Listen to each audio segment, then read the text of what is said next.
Hello, അസ്സാം വലൈക്കും. അപ്പോൾ അങ്ങനെ ബസ്സിൽ ഇങ്ങനെ പോയിക്കൊണ്ടിരിക്കുകയാണ്. നേരം വെളുത്തുട്ടോ. ഞാൻ കർട്ടൻ ഇങ്ങനെ നീക്കിയിട്ട് ഇങ്ങനെ കാഴ്ചകൾ എടുക്കണത്.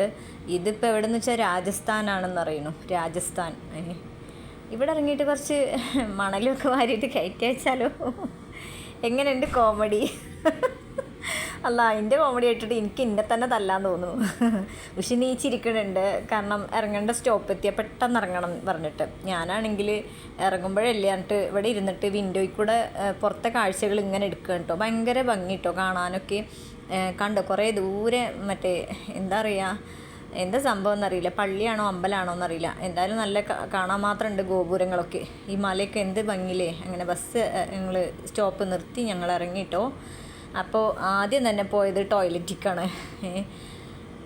ഞാൻ അങ്ങനെ ഭയന്നു, കാരണം എനിക്ക് അത്രയും അറപ്പും വെറുപ്പുമാണ് ഇവിടത്തേക്ക് ടോയ്ലറ്റ് കാണുമ്പോൾ തന്നെ അറിയില്ലേ. പക്ഷേ അൽഹംദുലില്ലാ നല്ലൊരു ടോയ്ലറ്റ് കിട്ടി. പിന്നെ അത് കഴിഞ്ഞിട്ട് ഒരു കുഞ്ഞു ഗ്ലാസ്സിൽ ചായ, ഈ ടിന്നമ്മ ഇരുന്നിട്ടാണ് ചായ കുടിക്കണത് കേട്ടോ. അങ്ങനെ അത് കഴിഞ്ഞിട്ട് ഞങ്ങൾ ഓട്ടോയ്ക്ക് വില പേശി. ഈ ഓട്ടോക്കാരൻ ഞങ്ങളെ പറ്റിച്ചു കേട്ടോ. എന്താ ഏർവാടി എന്നറിയണത്, അജ്മീറിൽ ഇറക്കിത്തരാം, ഇത്ര രൂപ 300 രൂപ ഫിക്സ് പറഞ്ഞിട്ട് ഞങ്ങൾ പോയിക്കൊണ്ടിരിക്കുകയാണ്. നേരം വെളുത്ത് തുടങ്ങണേ ഉള്ളൂ. 6 മണിയിട്ട് ഇവിടെ ഇറങ്ങിയപ്പോൾ എന്താ സവാരിക്ക് നടക്കാൻ പോണവരൊക്കെ ഇങ്ങനെ നടക്കുന്നുണ്ട്. പിന്നെ തട്ടുകട പോലെ ഓരോരോ എന്താ പറയുക ഇതുകൾ തുടങ്ങണവരുണ്ട്. അങ്ങനെ അജ്മീരെത്തി. പക്ഷേ ഇയാൾ ഞങ്ങൾ കറക്റ്റ് അവിടെ എത്തിച്ചില്ല. അയാൾ പറ്റിച്ചു. കുറേ നടക്കേണ്ടി വന്നു ഞങ്ങൾക്ക്. വൃത്തിയില്ലാത്ത സ്ഥലം എന്ന് വെച്ചാൽ ഞങ്ങൾ കാണുന്നുണ്ട് ഈ സ്ഥലങ്ങൾ. അഴുക്ക് ചാലും ഓടകളും അതിൽ തന്നെ ഇവിടെ ഈ ഫുട്പാത്തൊക്കെ ഓരോ സ്വീറ്റ്സുകളുണ്ട്. ഇവിടുത്തെ പ്രത്യേകത സ്വീറ്റ്സ്. എനിക്ക് ഇവിടുത്തെ ബാഡ് സ്മെല്ലുകൊണ്ട് എനിക്ക് ഛർദ്ദിക്കാൻ വരുന്നേ. എനിക്ക് ഭയങ്കര അറപ്പും വെറുപ്പും തോന്നുന്നു.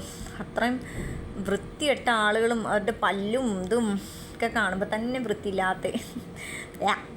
അങ്ങനെ ഞങ്ങൾ റൂം തിരഞ്ഞ് ആദ്യം പോണത് കേട്ടോ. അങ്ങനെ ഒരു റൂം കാണാൻ വന്നു. ഇതിൻ്റെ മേലെ പോയിരുന്നാൽ അജ്മീർ കണ്ടോ, പള്ളി ദർഗ മൊത്തം കാണാമെന്ന് പറഞ്ഞു. നല്ല ഭംഗിയുണ്ട് കേട്ടോ കാണാൻ, ഇവിടുന്ന് ഈ വ്യൂ കാഴ്ചകൾ കാണാനൊക്കെ. പക്ഷേ കുറച്ച് നേരത്തിന്, അതായത് വൈകിട്ട് ഞങ്ങൾ തിരിച്ചു പോവും, അത്രേ ഉള്ളൂ. പക്ഷേ റേറ്റ് പറഞ്ഞതേ ഭയങ്കര റേറ്റ്. അപ്പം ഞങ്ങൾ അവിടുന്ന് തെറ്റിപ്പിരിഞ്ഞു. അങ്ങനെ ഞങ്ങൾ വേറെ റൂം എടുത്തു. ആ റൂമിൻ്റെ മേലെ നിന്നുള്ള കാഴ്ചകളാണിത്. അവിടുന്നും പോയി ഞങ്ങൾ. അവിടെയും കുറച്ച് നേരത്തിനടോ എന്ത് റേറ്റാണ് പറയണത്. നമ്മൾ ഫുള്ളൊന്നും ഇരിക്കണില്ലല്ലോ. ഈ പച്ച ജുബട്ട കുട്ടി ഞങ്ങൾക്ക് വഴികാട്ടിയായിട്ട് പിന്നാലെ ഉണ്ട് കേട്ടോ. പിന്നെന്താ തലങ്ങും വിലങ്ങും പോലീസുമാരുണ്ട്. എന്താ പറയുക, തട്ടിപ്പോ വെട്ടിപ്പോ ഉണ്ടെങ്കിൽ അപ്പം തന്നെ കയ്യോടെയാണ്. ആ ലെവൽ പോലീസുമാരെ കാണുമ്പോൾ തന്നെ നമുക്ക് ഭയം വരും. ഈ പച്ചട്ട കുട്ടി ഞങ്ങൾക്ക് മുന്നിൽ ഇങ്ങനെ പോകുന്നുണ്ട്. ഇവിടെ എന്ന് വെച്ചാൽ ദർഗി കയറണമെങ്കിൽ ഒരു പച്ചട്ട ആളുണ്ടെങ്കിൽ ഇപ്പം നിൽക്കാൻ നല്ലതാണെന്ന് പറഞ്ഞു. അങ്ങനെ വേറെ റൂമിൽ കയറിട്ടോ. ഇതും ഞങ്ങൾക്ക് ഇഷ്ടമായില്ല. അവിടുന്ന് ബാൽക്കണിയിൽ നിന്ന് കാണുന്ന കാഴ്ചകൾ ഞാൻ വേഗം എടുത്തുട്ടോ. അവിടുന്ന് ഞങ്ങൾ ഇറങ്ങി. അത് ഇഷ്ടപ്പെടാത്തതുകൊണ്ട് പിന്നെന്താ വേറെ റൂം തിരഞ്ഞ് വീണ്ടും ഞങ്ങൾ യാത്ര തുടർന്നു. അങ്ങനെ വേറെ ഒരു റൂം കിട്ടിയിട്ടോ. അത് ഞങ്ങൾക്ക് ഇഷ്ടമായി. പിന്നെ കുറച്ച് മണിക്കൂറാണെങ്കിലും നല്ല റേറ്റും പാകത്തിന് തന്നു. നല്ല വൃത്തിയുള്ള റൂം. 2 ടോയ്ലറ്റിൽ 2 ക്ലോസറ്റ് ഉണ്ട്. ഒന്ന് ഇരിക്കണതും മറ്റേതൊന്ന് സാധേ. എന്തായാലും അടിപൊളി. അങ്ങനെ ഞങ്ങളൊക്കെ ഞങ്ങൾ രണ്ടാളും ഒന്ന് ഫ്രഷായിട്ട് ഇതിൻ്റെ താഴത്ത് തന്നെ ഹോട്ടലുണ്ടെന്ന് പറഞ്ഞു. 8-9 മണിയായി ഞങ്ങളൊക്കെ ഒന്ന് ഫ്രഷായി ഇറങ്ങിയപ്പോഴത്തേനും. എൻ്റെ പടച്ചോനെ, ഈ മനുഷ്യനെ ഒന്നും വേണ്ട, എനിക്കൊരു ഗ്ലാസ് ചായ മാത്രം മതിയായിരുന്നു. എനിക്ക് പിന്നെ നല്ല വിശപ്പാവുകൊണ്ട് ഞാനിവിടെ എന്താ കഴിക്കാൻ. അപ്പോൾ ഇഡ്ഡലി ഉണ്ട്. എന്നാൽ ചൂടോടെ രാവിലെ അല്ലേ ഇഡ്ഡലി കഴിക്കാൻ വിചാരിച്ചു. ഇഡ്ഡലി പറഞ്ഞിട്ട് ഇത് കണ്ടില്ലേ, കൊള്ളൂല. ഒരു വസ്തുവിനാകെ ഛർദ്ദിക്കാൻ പറ്റിയ റവേണ്ടുള്ള ഇഡ്ഡലിയാണ് തോന്നുന്നു. വെന്തിട്ടുമില്ല.